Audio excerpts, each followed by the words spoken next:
All right, this is video 2, and we're going to be doing hand carders. So you'll have to excuse me, I'm in my PJs, but that's the best kind of, I'm going to divide this 10% up roughly. I'm just eyeballing it. But that's the best way to, on a Sunday, to do fiber arts is to do it in your pajamas with coffee. So all I'm doing on my carders are different sizes. I have this kind of a big size hand carder. And then I kind of put my wool all over. And then I'm just going to kind of take this. So Angora doesn't have a lot of elasticity. Because it's so small, it just doesn't. And so I've got it, kind of got this little mess going on. And then I take the teeth of this and I just kind of start drawing it out. But because it doesn't have a lot of elasticity, that's where the wool comes in. Get that little piece right there and put that back on here. Now you can make a science out of this if you want, and you can, you know, weigh everything out perfectly. I don't do that. My stuff comes out great, so I just don't do that. And then I'm just taking those teeth and I'm pulling up. I'm pulling down and up, down and up, down and up. And I've got it starting to lay in one direction. It's starting to blend pretty good.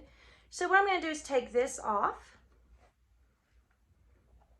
And then I'm going to divide this. If you look, I don't know if you can tell, but you can see where this gray color is of my Angora, and then you can see kind of this really beautiful tan color of my fin. Hopefully it's going to show up. So I'm going to take that and divide that, and I'm going to put that all over. If I was to spin that up, it would have a very light halo, and it would be more itchy, if you will. It wouldn't be as soft and as luxurious. And I will do this. Now on a on a regular carder, I have, I can do 2-ounce bats at a time. And if you're unfamiliar with fiber arts, I'll explain that on a different video. But those of you who are into spinning know what a bat is. So it's actually faster, but like I said, those are expensive. And I know a lot of people, so once again, see, isn't that pretty? A lot of people have the hand carders. You don't have to have the big space for a carder. I'm going to divide that into half. Put that back on here.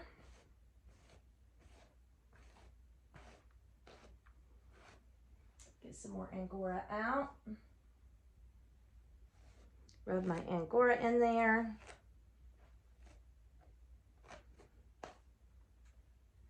And yes, I'm making a big mess over there, but that's okay because I'm messy, and that means I'm a great artist, right? All great artists are messy, I've heard.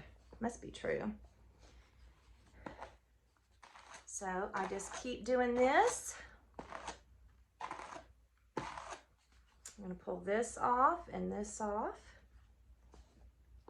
with this. And as you can see, it's getting more and more fluffy because I'm having less wool, and the amount of the Angora is starting to blend more. So if you were to look, this is got 1 or 2, I can't remember, blendings, and this is got 3 or 4. I've not been counting, but look at this already. So this is what it's going to do in your wearables. Whatever you make, it's just going to be soft and really beautiful that way. So I'm going to put that aside for a minute and take half of this first batch and kind of go in here, layer it a little bit, and take some more Angora. And literally, guys, that's what I do until it all looks, you know, fluffy and beautiful and the same. If you are not one of these people that work this way, if you like to measure and weigh out everything, go ahead and do that. Measure and weigh out everything. But I just find that if you do it this way, it's stress-free. I got enough stress in life without having to worry about being a perfectionist on something. I'm going to take half that off. And so to me, this is fun. This is playing, and I get what I get. And it still will make a beautiful, get some more Angora. It'll still make an absolutely beautiful yarn.